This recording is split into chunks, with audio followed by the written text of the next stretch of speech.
I'm with you, there's no one else around. Yeah, I'm so high, gravity can't hold me down. Imagine faith and hope so alive. You got me feeling so good, 'cause baby, you're like the sun flying high on a blue sky, shining bright into the night. The stars sparkling down, yeah, diamonds and gold can't compare to your world.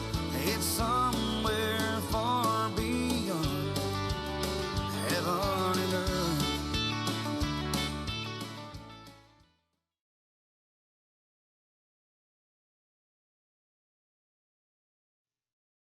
Welcome to Me, Myself, and Liberty. I'm Leslie Nesmith, and as you can see, I have a very, very special guest with me today. Not that kind of special, Leslie. We've gotten in trouble for that before, haven't we?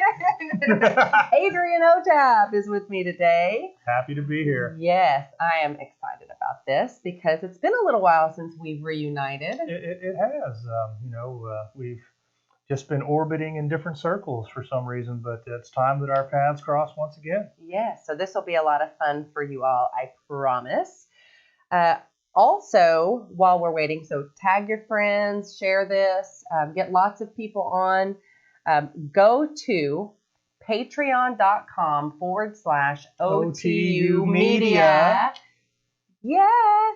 And sponsor us. We have a goal of getting another 10 people on there this week. So I need your help. You can do $1, $5, $10. I would really prefer that you do like $500. That'd be way better. But I'll more gooder. That's right. I'll take what I can get. So help me win this little contest, this challenge that I'm putting out there to the other hosts. I want to win. So I need the most people to sign up. So competitive. I am.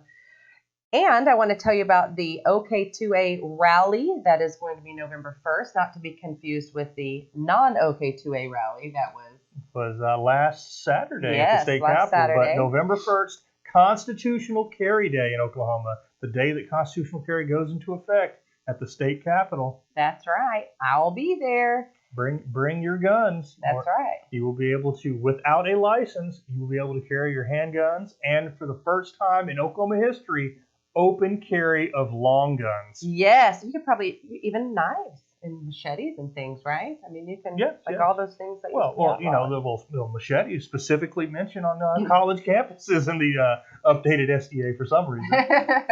That's right. Okay, and then also the Let Them Live rally is December 10th.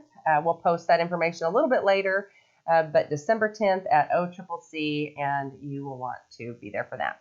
All right, I will be right back with Adrian Otap.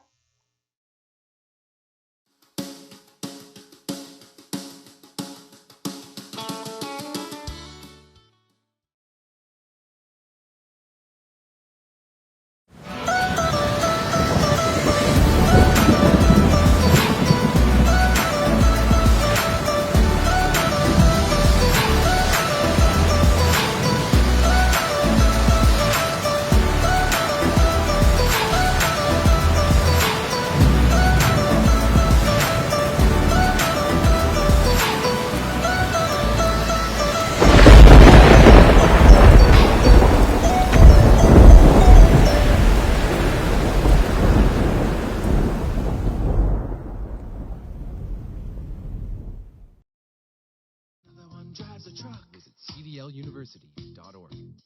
At CDL University, and another success, another one drives a truck.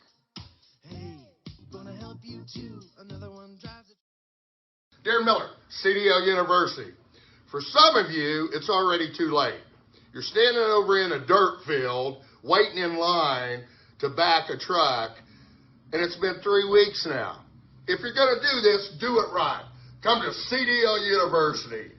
Get your CDL.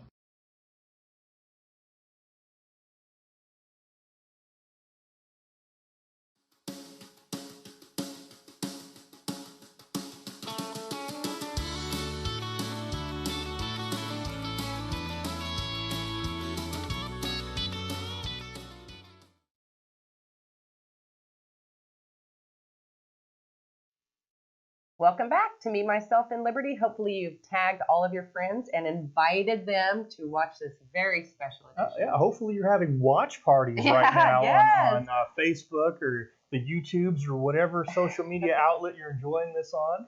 Yes, tag everyone. This is going to be just really, really interesting. So speaking of interesting, last week I interviewed David Van. Did you see that episode? I did. I caught some highlights of that. David Van's a great guy. Yes, and he talked about people being a citizen journalist, and I thought, you know who's a citizen journalist? No, who? You're not talking about Tim Harper, are you? I'm talking about Adrian Otap. Oh, I know. I know that guy. That must be why I'm here today. So I want to talk about some of your things that you do about town, because this is, I think, always so funny. You keep me laughing. So this morning, Adrian went to a special place. We have a picture. Mm-hmm. Yes, Fuzzy's Taco Shop. And so tell us about what you were doing there. All right. So today was the grand opening of the newest location of Fuzzy's Taco Shop here in the Oklahoma City metro area in Midwest City. Okay. They're having a promotion to get the word out, to generate interest. The first 50 people through the door, free tacos for a year. They had some caveats to that. Basically, it's a code that has to go into the Fuzzy's app, but it'll renew every week. You get 2 free tacos every week for 52 weeks. And I was there. I arrived at approximately 6:30 this morning. There were people that had been there since midnight. The first person I saw was a guy under a blanket, curled up on the pavement, homeless guy style. Oh, no. And, needless to say, I was, I think I have my card here.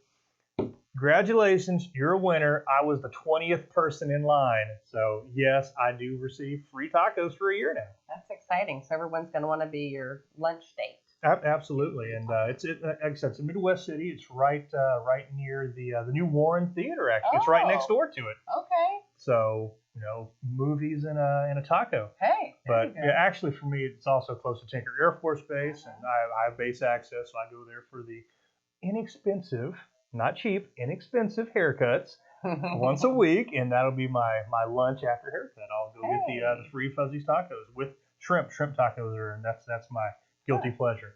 I'll have to try that. I've never been to Fuzzy, so I'll have to try it. I've been to the other place. Okay, so in your adventures around town, so before we talk about that, E Pluribus OTAP. So if you haven't liked his page, E Pluribus OTAP, just fair warning, sometimes there's things on there that, if you're sensitive or, snowflakeish. Right. It's not for the faint of heart. I am a politically incorrect, disgruntled veteran? Yes, he is. Is it disgruntled? I don't know. I was going to say, like my dad, being retired, homie. Oh, yes. I'm working on that, being the R word. Being the R word. Yes. So if you are sensitive. Dysfunctional veteran. That's what it's saying. DV, dysfunctional veteran. Yes. And so, there's military jargon. There's the kind of, the language one might hear. What is it that they said about Donald Trump? Locker room talk? Oh, locker room talk. Barracks talk. Not necessarily cursing like a dirty sailor. And I was a dirty sailor for a number of years. But, and sometimes you cuss like a dirty sailor. Well, but on very rare occasions, I think back to this time when I was in Guam with one of my hula dancer lady friends, and we had just come from a movie at the theater at the mall there, the one mall on the island, and I must not have been paying attention, and I ran past a stop sign, and she said, "Hey, Adrian, OTAP, didn't you see that stop sign?" I said, "Yeah, it was all red and bleep." And she was like, "Oh my goodness, you cursed." So she was surprised to hear me use such language. So it comes out occasionally. Every once in a while. Yeah. Yes. Okay. So like his page, and so being a citizen journalist, you are everywhere. I mean, every time I see your feed come up and I'm like, what? Where is Adrian at today? And there's always something interesting going on. So you've been following a little someone we like to call Horn. Not following and stalking in that sort of way, but you know. Yes. She must be referring to. How did I refer to her in line this morning? You know Connie Grimm, don't you, from OTUA? She was there at Fuzzy's this morning. Oh. Her son was number 27. Oh, wow. She unfortunately was number 53 in line and did not win tacos. But we were talking about various things, and I referred to the silver-tongued, blonde-haired lady. Oh, devil, okay. if you will. Silver-tongued devil is the expression. And by that, we're talking about Congresswoman Kendra Horn, who currently represents Oklahoma's 5th Congressional District, the district formerly held by Lieutenant Colonel Steve Russell. Yes. So definite contrast between the two. Oh yeah, just crazy that she's elected, but we're working on that. We're working on taking her out. And you're going to her coffees and events and things to see what she has to say. Absolutely. I believe in access, and love her, hate her, indifferent. Right now, she is the representative for that district. So whether you have disagreements with her, you sit on the other side of the aisle politically, Republican, Democrat, Independent, Green Party, Communist Party, whatever, that's your person. If you have issues that you want addressed, that's where you have to take them. You can't just sit at home and sit on your thumbs and fall silent and expect her to know what's on your mind.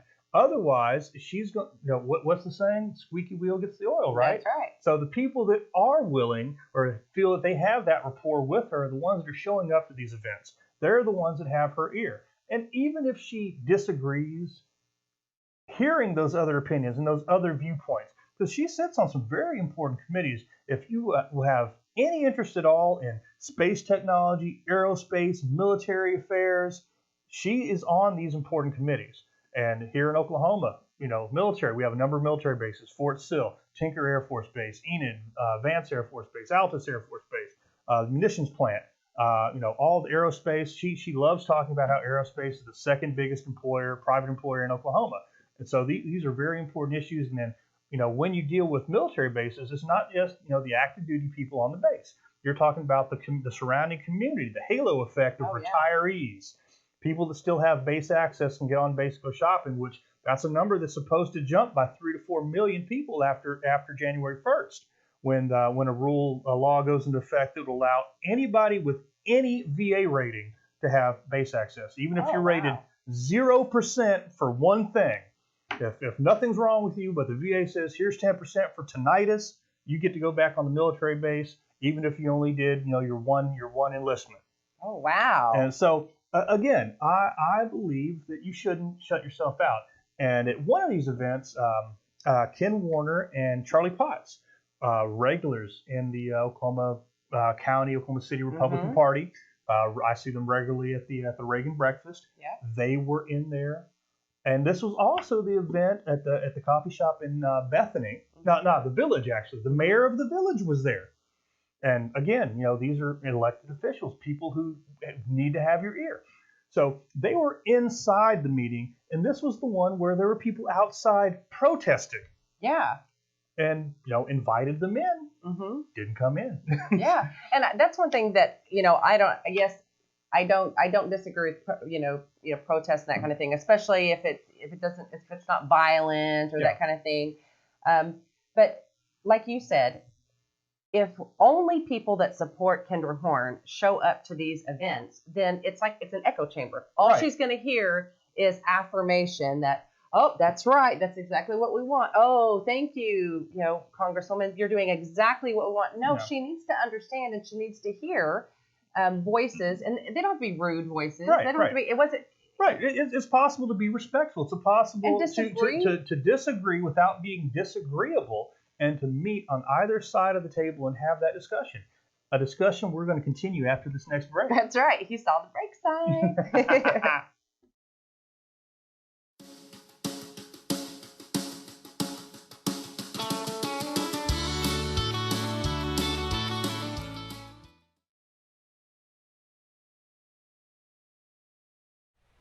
Hi, I'm Leslie Nesmith, host of Me, Myself, and Liberty, right here on OTU Media. I'd like to ask you to go to www.patreon.com/OTUmedia to support us. By going to patreon.com, you are supporting everything that we do here at OTU Media and Oklahoma Taxpayers Unite. We are getting the word out, so join us. Introducing all new, safe, natural relief. A cannabinoid-rich, clarity and focus formula with 17 essential supplements. When it matters most, you've got a job to do. Anxiety isn't an option. Programmed to keep you moving. A product exclusively manufactured for Active Duty RX by Cantech Labs.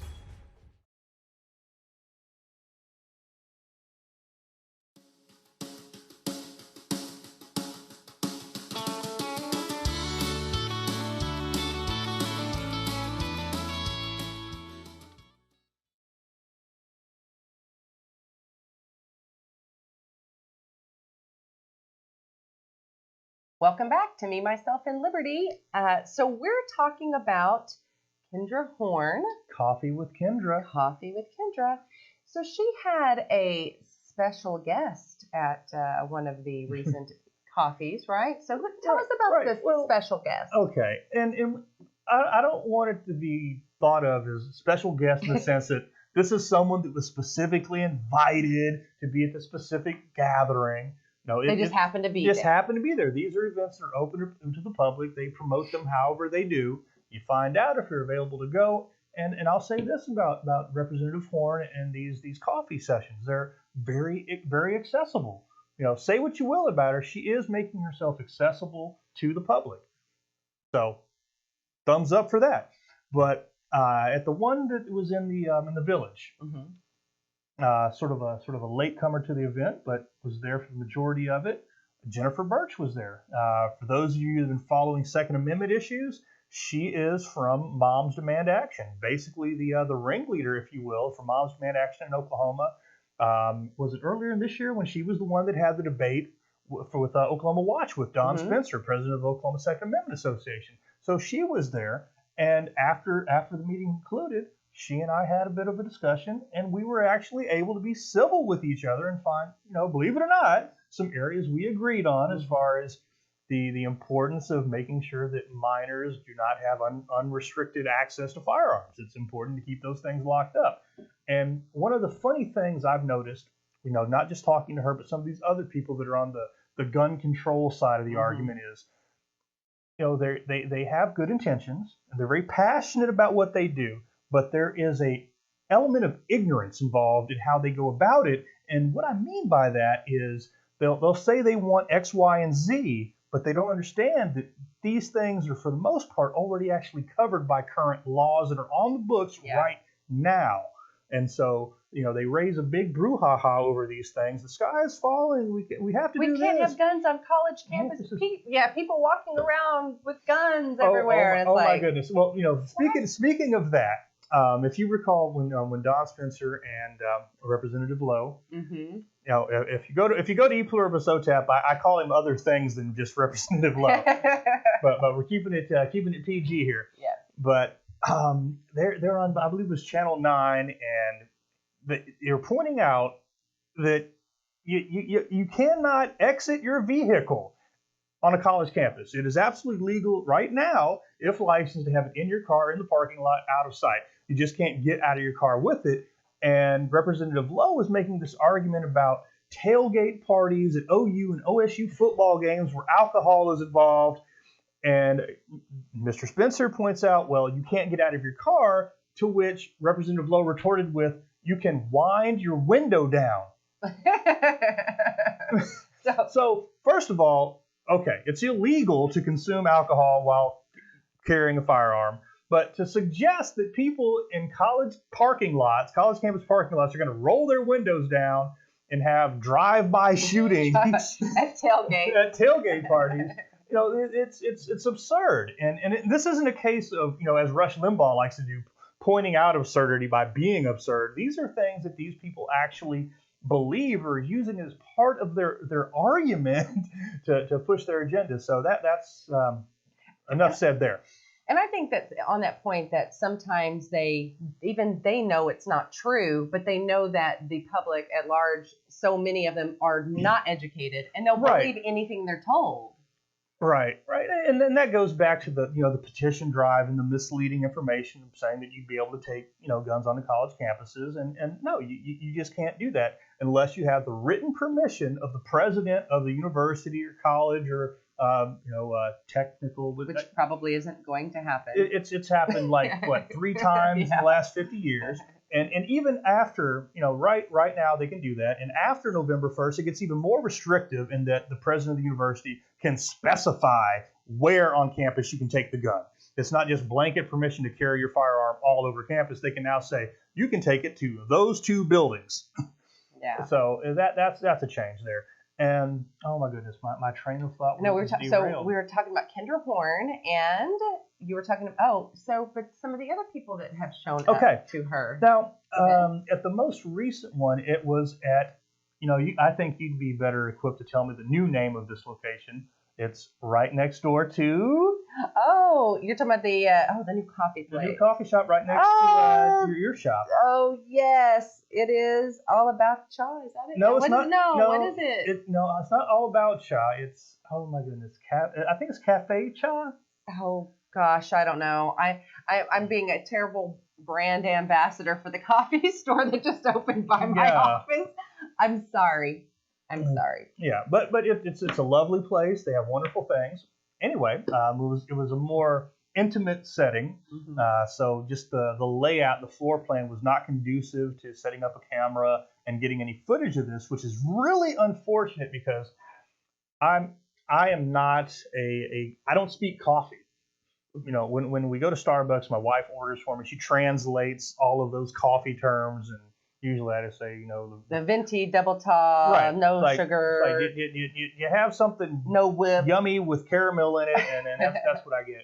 But I decided on what I was going to get, and while I was making that decision, a gentleman whose face seemed very familiar to me approached, and we started up a conversation, and then I looked, and he was wearing a lapel pin that said CAIR. What does that spell? It spells care. Care? Yeah. Well, what's that? Okay, isn't that the Council on American Islamic Relations? It is. And lo and behold, it was Adam Sultani, the executive director of CARE Oklahoma. Wow, right there at Kendra Horn's Coffee with Kendra. There you go. And again, he lives in her district. He's a constituent. He wants to voice his concerns, and more power to him for doing that, because civic engagement is one thing that I am always encouraging. So I can't knock this guy for being there, just like I can't do that for anybody else that was there. But the funny thing is, before the event kicked off, and before Representative Horn actually showed up, we're just sitting there sort of mingling, and Mr. Sultani just has a seat, gets comfortable. And first thing he starts talking about is how Donald Trump is the most racist president this country has ever had. And the people around him... Other than Obama. No. Well, the people around him just sort of, jump on that bandwagon, and they're like, yes, and I agree, and so on. And then I just sort of looked and said, really? More than Andrew Jackson? And he just kind of paused. I don't think he was expecting anyone to call him out on this accusation towards our current president. But he responded with, well, but Trump has Twitter. And I immediately shot back with, okay, President Jackson had the Trail of Tears. Hey. And it was pretty much a moot point at that point. And we didn't get into things like how, let's see, under President Trump, what do we have?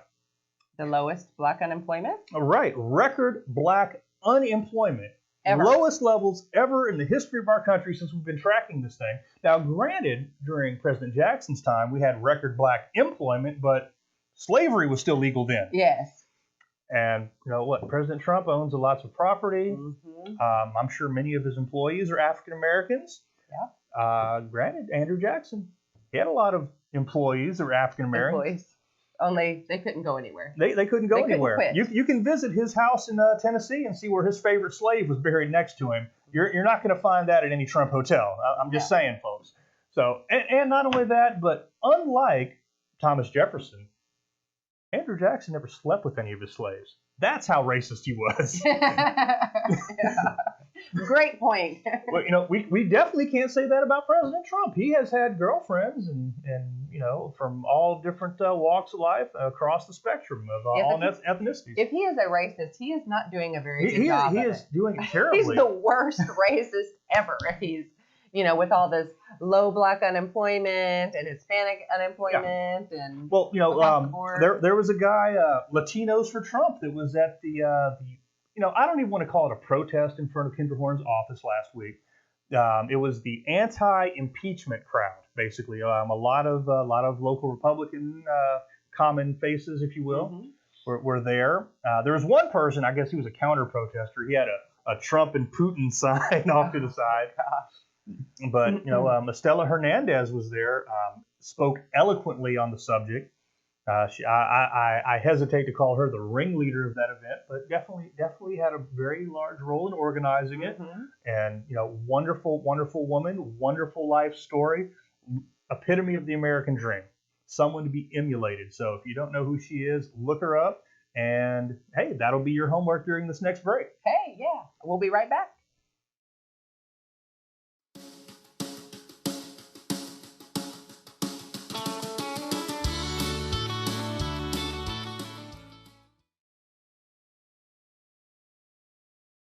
Introducing all new, safe, natural relief. A cannabinoid-rich, clarity and focus formula with 17 essential supplements. When it matters most, you've got a job to do. Anxiety isn't an option. Programmed to keep you moving. A product exclusively manufactured for Active Duty RX by Cantech Labs. Hey everybody, Todd Tucker here. Are you tired of Big Mobile making deals with dirty DC politicians to amplify liberals and silence conservatives like you?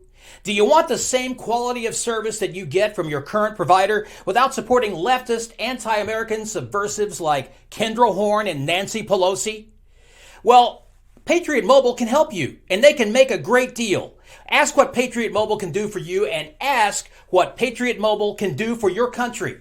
Call Patriot Mobile today at 877-367-7524. 877-367-7524. Be a patriot. Join Patriot Mobile.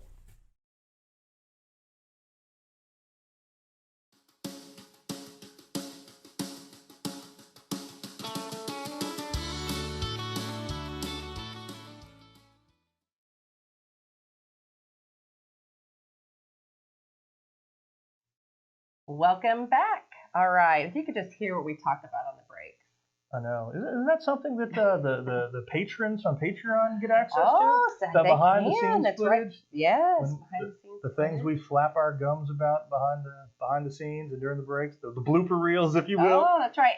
And some of them, if you sign up at different levels, if you go to patreon.com/OTUmedia. Yeah. You can look at the different levels, and there's at one point where you can come in and actually, if you wanted to come and be my audience or somebody else's audience, you don't have to be my audience, but yeah, get some production time. Yeah, come in and see us and say hi in person, get our autograph. Yeah, well, we'd love to have you. Give you a tour of the bunker. Ooh, the bunker. Yes, that's the right. bunker, the bomb shelter. Okay, so we talked about Kinder Horn and all that. So another important issue that has come about is this sanctuary, Oklahoma County being a sanctuary county, or the jail. So there was this article about, there was this issue where an illegal immigrant was booked into the county jail for rape. For rape. Okay, and when we talk about rape, we're not talking about the rape that these young kids now are saying, oh, he looked at me funny, so he thought about raping me. No, this is actual rape. Actual rape, actual sexual assault, raping, violating someone. And my understanding is her child was right there. That's what I read in one of the articles. Child was in the other room, and just indescribable, terrible things. And again, this is a 100% preventable crime because we're talking about a person that shouldn't be in the country to begin with. Exactly. So we could have just stopped him at the border, sent him back, deported him, whatever. That didn't happen. So he's here, and he's a criminal, and he rapes a woman. Goes, I guess he's arrested, goes to the county jail, and there's an ICE hold on him. And ICE is, maybe you should explain this. Okay. I know that you talk about this all the time. Okay. So ICE, Immigration and Customs Enforcement, it's kind of like finding out that someone you have in custody has a warrant in some other jurisdiction, and you let them know, they call you back, they say, you know what, we want that guy, hold on to him. And that's basically what an ICE hold is. ICE says, hey, local sheriff, this is a person of interest. We've identified that they are not in the country legally. We've vetted this person. You know, they're a violent criminal actor. Please hold this person for up to 48 hours to give us a chance to come on out and take them off your hands. Yes. So what happened in this case was he was held for, 90 minutes? Is that what it was? Something like, well, it was a bit longer than that. But the point is, Oklahoma County Sheriff's Office, and they've mentioned this. Their representatives have spoken at the Oklahoma County Criminal Justice Authority, aka the Jail Trust, and they've said that they do not honor ICE hold requests. Now, why would they not do that? Now, when I initially heard this, I was a bit incredulous. But there's also this continuing, ongoing issue with the fact that there are 2 ICE agents physically present in the Oklahoma County Jail, and members of the public in Oklahoma County, Oklahoma City, would like to see those ICE agents removed from the jail. Because, you know, they don't want people funneled into this racist, oppressive deportation apparatus, they like to call it. So even rapists? Apparently. Apparently, so it would seem. So basically, when I heard this initially, it's like, okay, so if you have 2 ICE agents already physically there, well, you don't need to hold them for 48 hours because they're there already, right? Mm-hmm. So I kind of said, well, you know, 6 on one, you know, half dozen on the other, not too bad. But, you know, they're not working 12 on, 12 off. They're not there around the clock. There are lapses in coverage. And if the sheriff's office, like in this case, decides to release these people when there's no ICE agent there, in the middle of the night, maybe calls them, gives them an hour or two, you know, heads up, and they don't have time to get there, well, then that person's going to walk on out and go do whatever he wants to do. And that is exactly what happened. And what did this guy want to do? He wanted to confront his victim. And that's exactly what he did. That's exactly what he did, and that's where ICE found him when they recaptured this guy. Well, so it's so incredibly frustrating because this could have been anyone. And we hear about these stories all the time. And there was a story that we talked about last week where there were 2, same situation, and there were 2 people, they were stopped, they'd let them go, and it turned out that they were wanted for, I want to say it was like child sex crimes or something like that. Okay. So this is a real problem. And one of the things, if you go to the article that we showed a minute ago on the OTU website and on the OTU Facebook page, it talks about Sheriff Taylor, $126,000 a year is what he makes. Under sheriff, $120,000, and then so on. So this group combined, it's $500,000 to let somebody go. And I think about, you know, as a woman, I'm thinking about this woman who was just assaulted, and for political reasons, they let this guy go, and she's re-victimized. Right. You know, there's so many issues at play here. There's, obviously, with these salaries, this is your tax dollars at work, Oklahoma County.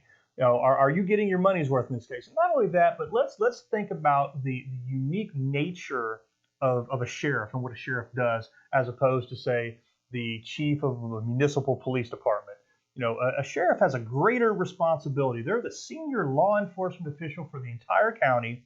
Here in Oklahoma, if someone wants to get a handgun license, they go see the sheriff to do their fingerprints and get that initial background check going. Now, granted, the OSBI takes care of the rest, but you have to basically go through the sheriff for these things. These are the people that swear that ironclad oath to uphold, defend, and protect the Constitution against all enemies, foreign and domestic. They're that last line of defense if the federal government wants to come into a county and do something unconstitutional.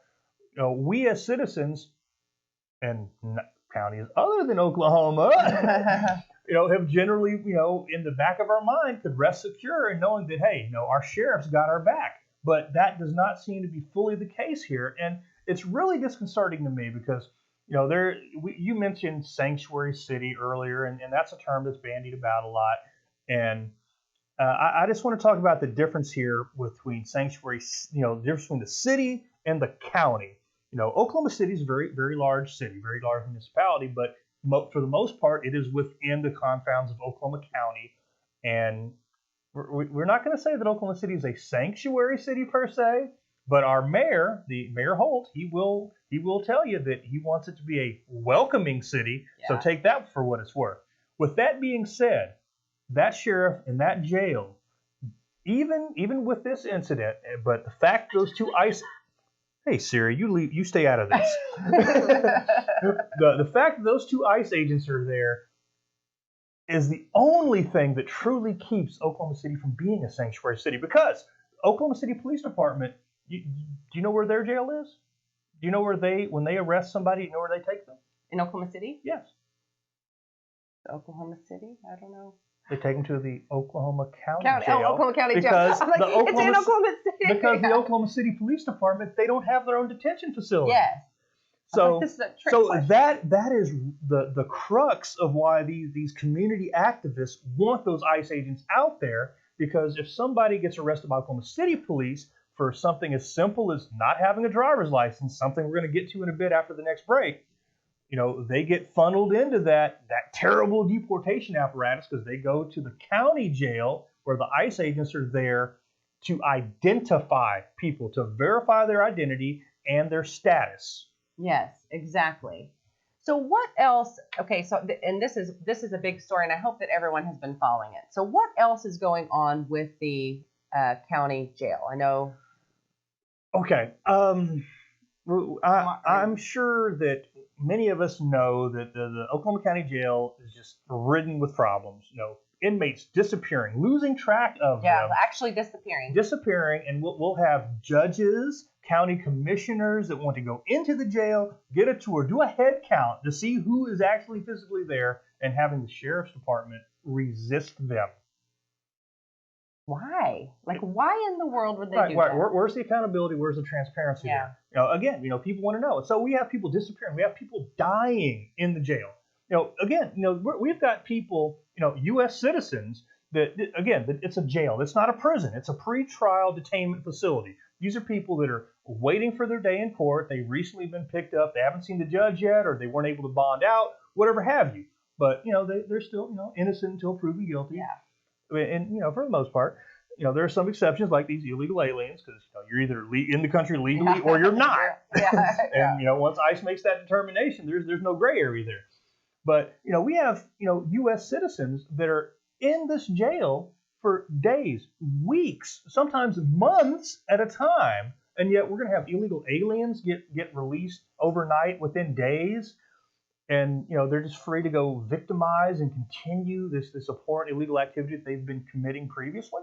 And it's crazy because we're talking citizens that are there for nonviolent reasons. It could be, outstanding parking tickets. It can be any number of things.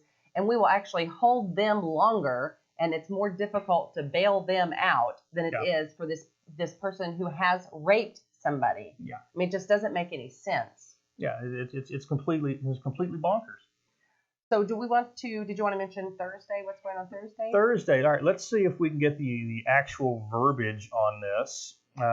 Let's see. All right. Put you on the spot there. Okay. Well, it's not really me on the spot. I guess I have. This is this is coming to you live from Oklahoma Taxpayers Unite some Facebook page. It's a Facebook event tomorrow, October 17, from 9:30 in the morning until 11. Sheriff P.D. Taylor, cooperate with ICE now. That's exclamation point. So the Oklahoma County Courthouse, downtown Oklahoma City, Board of County Commissioners meeting in room 204. Let Oklahoma County officials know Oklahoma City is not a sanctuary city, and we should not be refusing to cooperate with U.S. Customs and Immigration Enforcement, ICE. Actually, it is I believe it's not just the county commissioners. It's the budget board meeting. It's the people that have the power of the purse strings over the county jail and over the sheriff. These are the ones that are supposedly responsible for our tax dollars are going and making sure that we're getting our money's worth. And right now, I think there's a big question mark looming over that entire facility. Yeah, there's a big question and mark. Also going along with that is just the other continuing issues with the jail trust or criminal justice authority coming into being, and the questions that jail employees are having as to whether or not they're going to still be county employees or not, which makes no sense to me. And so these are people, they have longevity, they've been invested in the job, they're worried about their benefits, and I can tell you the benefits is a big reason why a lot of these people stay doing these thankless jobs, particularly the jailers, and not just the sheriff's deputies that are out patrolling. Because compared to other law enforcement throughout the state, they're not paid at a level commensurate with what others are making. So they have a very high turnover rate as it is. And so now we're seeing a rats leaving the sinking ship type of scenario because of this uncertainty, which really doesn't make sense unless we're trying to somehow say that the jail trust is somehow not going to be part of the county government, which doesn't make sense to me. Does that make sense to you? Doesn't make sense to me either. Yeah, so and if that turns out to be the case, and they hire on this jail administrator they want to have that'll run the jail and free Sheriff Taylor or whoever the sheriff is to do, law enforcement work, then again, where's the accountability? Is this going to be nothing more than backdoor privatization? Because if we look at the makeup of the jail trust, we've currently got 2 elected officials out of what I think 7 or 8 entire people. So we've got one of the county commissioners and the sheriff himself, and these other people they're appointed. And so what recourse will we as the public have if they don't do things the way we want? Exactly. We've got to get rid of them. Okay, so we are going to take a break, and then I wanted to ask you about something else, kind of a different subject, but still law enforcement related. So back the blue. That's right. Don't get us wrong. We're coming down a little hard on the sheriff, but we do back the blue. We do. I have these wonderful stickers that say I support Edmond Police and I support Oklahoma City Police, and wonder where I got them from. Got them from me. That's right. Yeah. So with that being said, we'll go into the break. Yep, we'll take a break.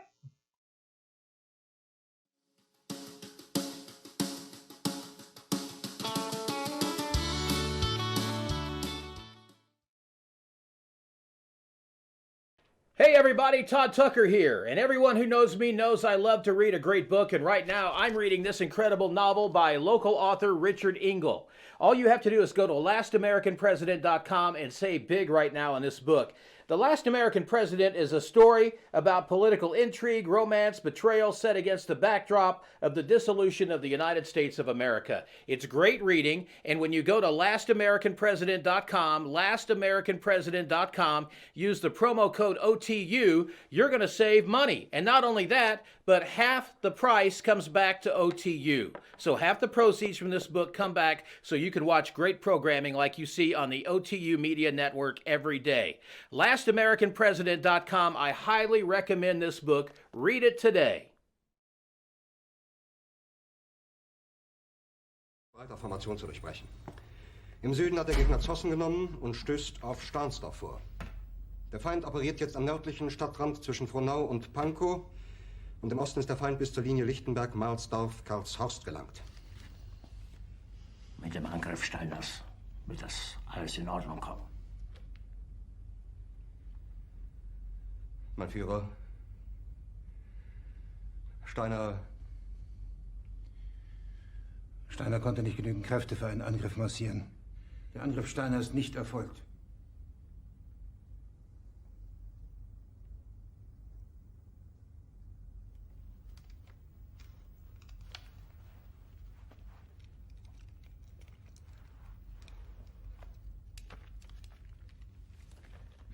Es bleiben im Raum Keitel, Jodel, Krebs und Burgdorf.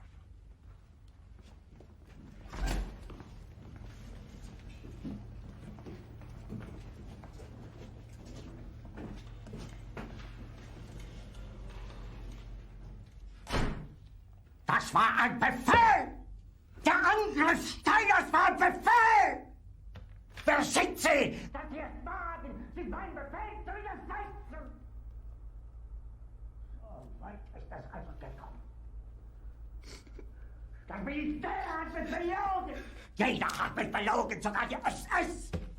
Die gesamte Generalität ist nichts weiter als ein Haufen niederträchtiger, treuloser Feiglinge! Mein Führer, ich kann nicht zulassen, dass die Soldaten, die für Sie Nicht verbringen... als Feiglinge! Verreiter, Versager! Mein Führer, was Sie da sagen, ist ungeheuerlich. Die Generalität ist das Geschmeiß des deutschen Volkes! Sie ist ohne Ehre! Sie nennen sich Generale, weil Sie Jahre auf Militärakademien zugebracht haben, nur um zu lernen, wie man Messer und Gabel hält! Jahrelang hat das Militär meine Aktionen nur behindert. Es hat mir jeden nur ersichtlichen Widerstand in den Weg gelegt.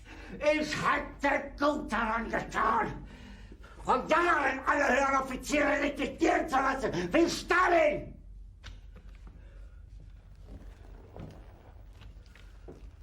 Ich war nie auf einer Akademie. Und doch habe ich allein auf mich gestellt, ganz Europa erobert. Verräter! Von allem Anfang an bin ich so verraten und betrogen worden. Es wurde ein ungeheurer Verrat geübt am deutschen Volke. Aber alle diese Verräter werden bezahlen. Mit ihrem eigenen Blut werden sie bezahlen. Sie werden es saufen in ihrem eigenen Blut. Bitte gerne. Jetzt beruhig dich doch.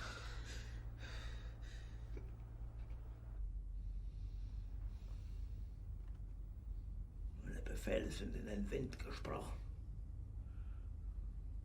Es ist unmöglich, unter diesen Umständen zu führen. Es ist aus.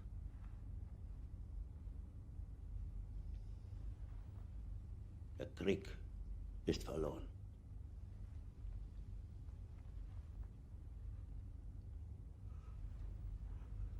Aber wenn Sie, meine Herren, glauben, dass ich deswegen Berlin verlasse, irren Sie sich gewaltig. Eher jage ich mir eine Kugel durch den Kopf.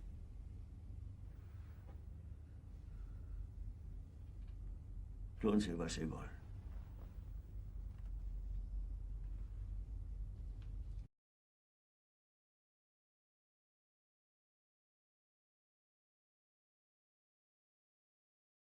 Weiterformation.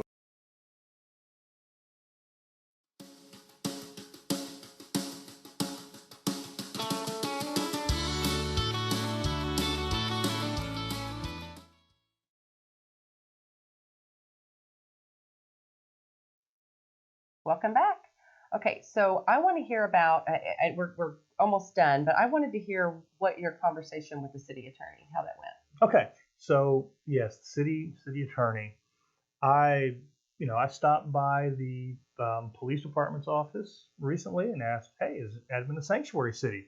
And the police department, they had a volunteer up front who didn't have an answer for me. Said maybe you should talk to the mayor or the city manager or city attorney. So I go next door to the municipal building where those people have their offices, and I speak to the receptionist briefly. She wasn't sure. Said, hey, city attorney or the mayor. Mayor wasn't in his office, but the city attorney was, and we had a wonderful conversation. I bluntly asked him, sir, is Edmond a sanctuary city? And no hesitation. His response was, no, Edmond is not a sanctuary city. And he laid out why. And I mean, for the most part, it's these issues of accountability and liability issues, and just doesn't want to have that type of issue with dealing with ICE and harboring, aiding, abetting, things like that. And I kind of talked around this issue, this series of events with the pullover of these people without driver's license, and the city attorney was like, well, that's it's not necessarily an arrestable offense, but they should definitely get a ticket for that. This is what should happen.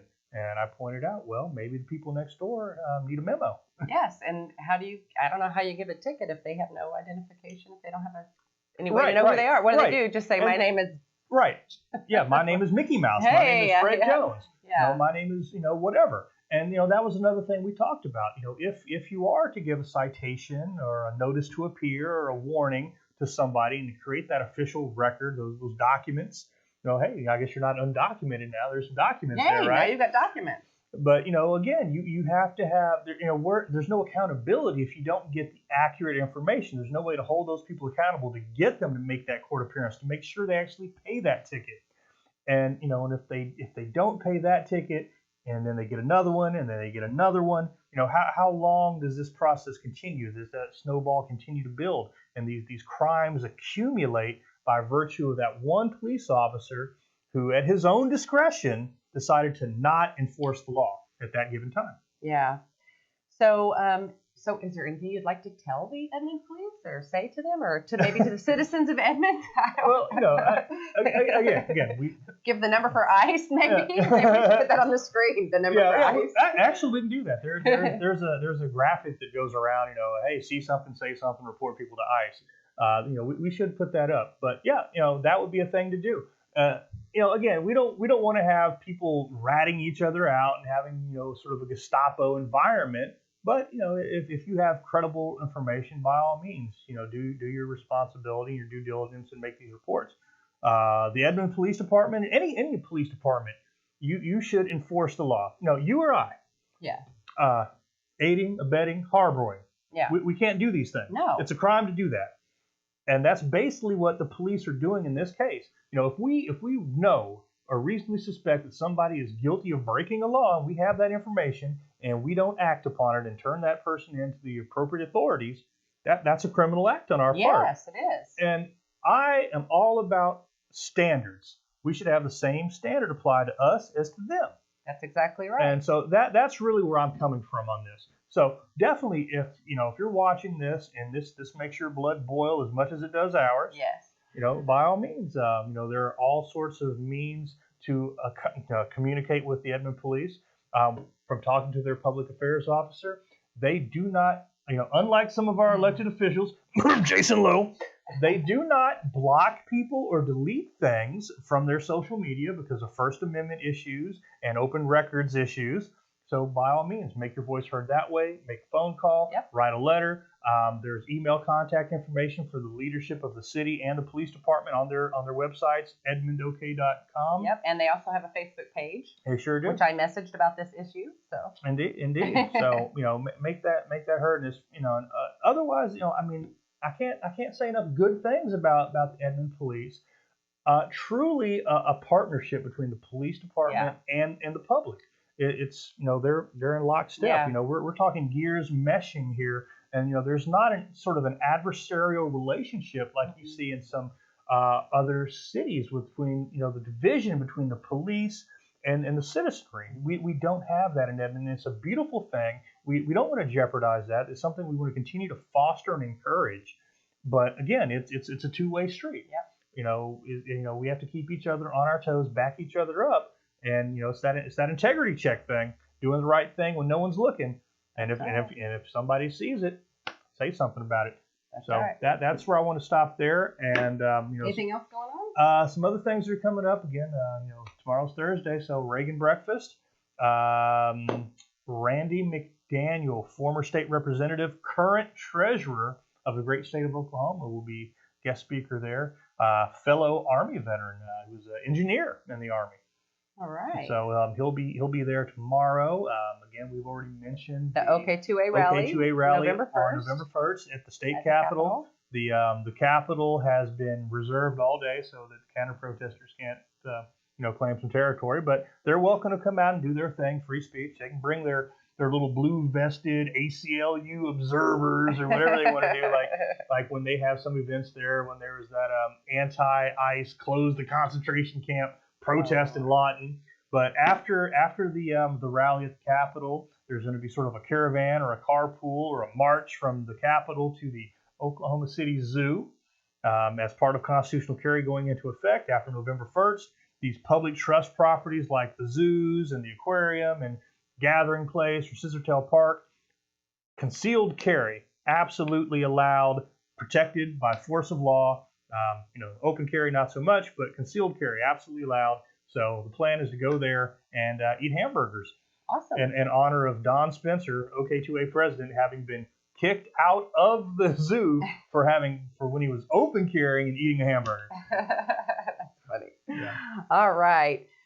Okay, everyone. Be sure to please go to patreon.com/OTUmedia and sign up to be a patron there. And we need your support. We can't your keep support. doing what we're doing without you. You're the reason why we show up and do these things. That's right. And it does cost money. It costs money. It does. So. It's time, it's money, it's effort, and we think it's worth it. Yeah. And from the feedback we've been receiving, it's well received by the public. They'd love to see us keep doing this. Yes. To have us cover more events throughout the state. Oklahoma Taxpayers Unite, things for the benefit and awareness of the taxpayers. So regardless of where you fall on the political spectrum, if you pay taxes in Oklahoma, we would like to hear from you, represent you, and, allow you that access and information. Yes. And by donating, you allow us to keep doing this. Absolutely. So. All right. Well, I will see you all next week.